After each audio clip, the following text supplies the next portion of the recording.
ඔයත් C-drama fan කෙනෙක් නම් Hidden Love drama එක බලලා ඇති. හැබැයි අද මම මේ වීඩියෝ එකෙන් කියන්න යන්නේ Hidden Love drama එක ගැන නම් නෙමෙයි. මේ වීඩියෝ එකෙන් මම අද ඔයාලා එක්ක ෂෙයා කරගන්නේ drama එකේ ඉන්න අපේ සංශින්ගෙන් ඉගෙන ගන්න අපිට ගන්න පුළුවන් පුංචි ස්ටඩි ටිප්ස් ටිකක් ගැන. Hidden Love එකේ ඉන්න සංශින් කියන්නේ අපි වගේම ගර්ල් කෙනෙක්. හැබැයි යාට තිබ්බ ඩ්‍රීම් එකක්. සංශින්ගේ ඩ්‍රීම් එක උනේ ඉහේ යුනිවර්සිටි එකට යන එක. ඉතින් සංශින් යාගේ ඩ්‍රීම් එකට යන්න ගොඩාක් මහන්සි වෙලා වැඩ කළා.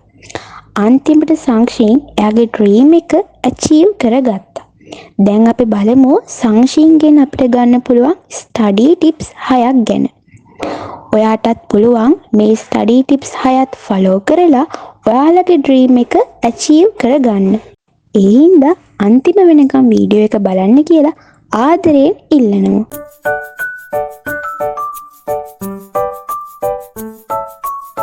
පළවෙනි එක තමයි visualize your goals.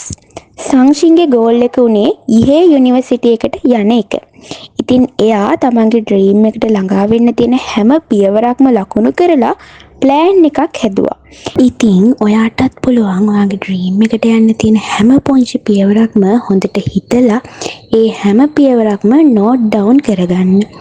ඊට පස්සේ ඔයාගේ ඩ්‍රීම් එක වෙනුවෙන් ප්ලෑන් එකක් හදලා වැඩ කරන්න. දවසින් දවස ඒ පියවරවල් කම්ප්ලීට් කරනකොට ඔයාගේ ඩ්‍රීම් එකට ඔයා කොච්චර ළඟ වෙනවද කියලා ඔයාටම දකින්න පුළුවන්. එතකොට ඔයාට මොටිවේට් එකකුත් ලැබෙනවා. දෙවැනි එක තමයි research about your dream uni.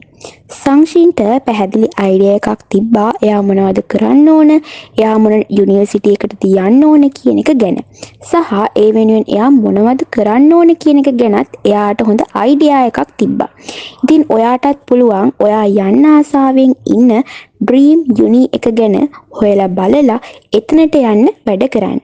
ඒ වගේම ඔයාට පුළුවන් සංශින් කළා වගේ ඔයාගේ ඩ්‍රීම් යුනි එකේ ෆොටෝ එකක් ඔයාට පේන තැනක අලව ගන්න. ඒකෙන් ඔයාට ඔයාගේ ඩ්‍රීම් එක වෙනුවෙන් වැඩ කරන්න තව තවත් ආසාව වැඩි වෙනවා. තුන්වෙනි එක තමයි visit place related to your study. ඔයාලට මතක ඇති සංශින් ෆිසික්ස් වලට කැමති නැහැ. ඒ වගේම එයාට ෆිසික්ස් වලට ලකුණු නැහැ. ඒ හින්දා ජියාෂු සංශින්ව සයන්ස් ඇන්ඩ් ටෙක්නොලොජි මියුසියම් එකකට එක්කන් ගියා. ඉතින් මේ හින්දා සංශින්ට ෆිසික්ස් ගැන ආසාවක් ආවා වගේම ගොඩාක් දේවල් තේරුම් ගන්න පුළුවන් වුණා. ඒ වගේම එයා විනෝදත් වුණා. ඉතින් ඔයාටත් පුළුවන් පොතම පාඩම් කරන්නේ නැතුව ඒ ලෙසන් එකට අදාළ තැන් බලන්න, පොත් කියවන්න, මූවීස් බලන්න. එතකොට ඔයාට සබ්ජෙක්ට් එක බෝරින් වෙන්නේ නැහැ. හිස්ටරි, එතකොට ප්‍රැක්ටිකල් සබ්ජෙක්ට්ස් වලට මේ ක්‍රමය නම් මරු. හතරවෙනි එක තමයි find yourself a role model. සංශින් පොඩි කාලේ ජියාෂුව තමන්ගේ රෝල් මොඩල් විදිහට දැක්කා. ජියාෂු සංශින්ට තමන්ගේ බෙටර් වර්ෂන් එක වෙන්න මහන්සි වෙලා වැඩ කරන්න උනන්දුවක් ඇති කරා. ඉතින් ඔයාටත් සමහර විට රෝල් මොඩල් කෙනෙක් ඇති. එහෙම හිටියොත් ඔයාටත් පුළුවන් බලන්න ඔයාගේ රෝල් මොඩල් සක්සස් වෙන්න මොනවද කළේ කියලා. සමහර දවස් තියෙනවා අපි පාඩම් කරන්න, වැඩ කරන්න කම්මැලි. ඒ දවස්වලට හිතලා බලන්න ඔයාගේ රෝල් මොඩල් මේ වගේ අවස්ථාවල මොනව කරාවිද කියලා. ඉතින් මේ විදිහට රෝල් මොඩල් කෙනෙක් හිටියොත් ඔයාටත් මොටිවේෂන් එකක් එනවා. ඒ වගේම කම්මැලි වුණාම අතාරින්නේ නැතුව ඉන්න පුළුවන් වෙනවා. පස්වෙනි එක තමයි change your study spot. සංශින් එකම තැන ස්ටඩි කරන්නේ නැතුව එයාගේ රූම් එකේ, ලයිබ්‍රරි එකේ, හොස්ටල් රූම් එකේ පාඩම් කරනවා. ඉතින් ඔයත් එකම තැන පාඩම් කරන්නේ නැතුව තැන වෙනස් කරලා පාඩම් කරන්න. එතකොට ඔයාට බෝරින් නොවි වැඩ කරන්න පුළුවන්. ෆ්‍රෙෂ් ෆීල් එකක් ලැබෙනවා. අන්තිම සහ 6 වෙනි එක තමයි ask someone to tutor you. ඔයාලට මතක ඇති සංශින්ට ෆිසික්ස් අමාරු නිසා ජියාෂු එයාට ඉගෙනුවා.